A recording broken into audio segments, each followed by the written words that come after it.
Saudiya Arabiston Birlashgan Davlatlar Tashkiloti Kishilik huquq kengashida Xitoyning Sharqi Turkistondagi siyosatlarini qo'llagan maktubga qo'ygan imzosini oqladi. O'tgan hafta G'arb ellari va Yaponiyadan tashkil topgan 22 davlat Xitoyning Sharqi Turkistonda ta'sis qilgan va 1 milliondan ortiq Uyg'urlarni qamab qo'ygan yig'ib olish lagerlarining darhol taqilishi va Uyg'urlarning qo'yib berilishi talab qilingan bir maktubga imzo qo'ygan edi. Orqadan Saudiya Arabiston, Misr va Paris qo'ltig'i davlatlardan tashkil topgan 37 davlat Xitoyni qo'llab o'rtaq imzoliq maktub e'lon qildi. Saudiya Arabistonning Birlashgan Davlatlar Tashkilotida turishliq bosh elchisi Abdullah al-Muallimi Nyu-Yorkda muxbirlarning bu vaqtdagi savoliga javob berganda, maktubda faqatla Xitoyning taraqqiyot siyosati haqida to'xtalgan, boshqa bir masala bilan munosabati yo'q deyish orqali o'zlarini oqladi. Xitoy Mudofaa Ministrligi Xitoyning Sharqi dengizida manevr o'tkazilganligini e'lon qildi. Bayonotda manevrning qachon o'tkazilganligi aytilmadi. Lekin bu Tayvan masalasi jiddiylashayotgan bir vaqtga to'g'ri keldi. Amerika hukumatı 8-iyun Tayvanga 2 milliard dollar qimmatida qurol setib berish qaroriga imzo qo'ygandan keyin Xitoy buningga qattiq norozilik bildirgan edi.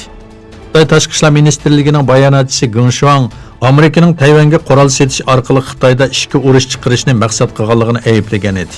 Geng Shuang yana Tayvan prezidenti Tsai Ing-wenning Amerikada 4 kun turishiga norozilik bildirgan. İran İnqilab Muhofizatchilari armiyasi Hormuz bo'g'izida Angliyaga tava bir neft paraxotini musodir qilganligini e'lon qildi.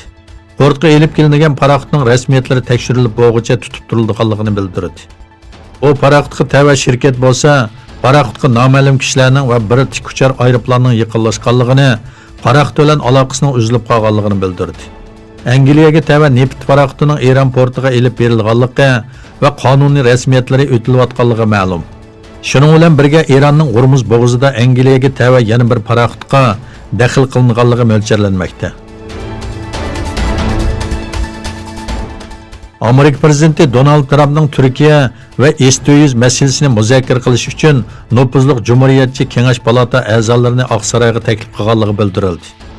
Washington Post gazetida e'lon qilgan va bu o'rinlashtirishga qatnashgan ikki amaldordan naql qilingan xabarda ko'rishning payshanba kuni soat 16 ga planlanganligi ilgari surildi.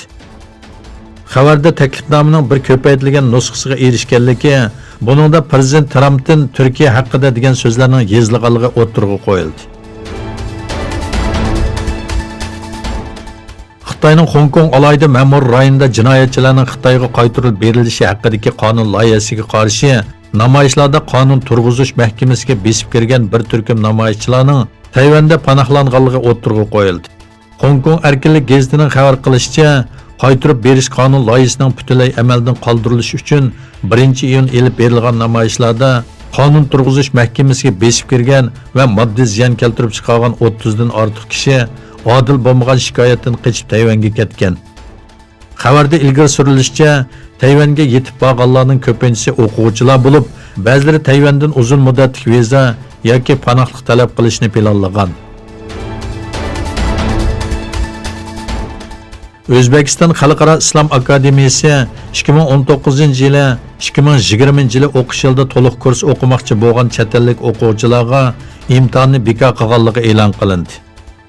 Buningga asosan chet ellik o'quvchilar imtihonga qatnashmaydi. 100 dirani ko'rishga asosan qabul qilinadi. Shuning bilan birga chet ellik o'quvchilar o'z irodasi bo'yicha ruscha yoki o'zbekcha dars ola oladi. Diniy va fanniy darslar oldingi qatordagi professorlar tomonidan o'tiladi.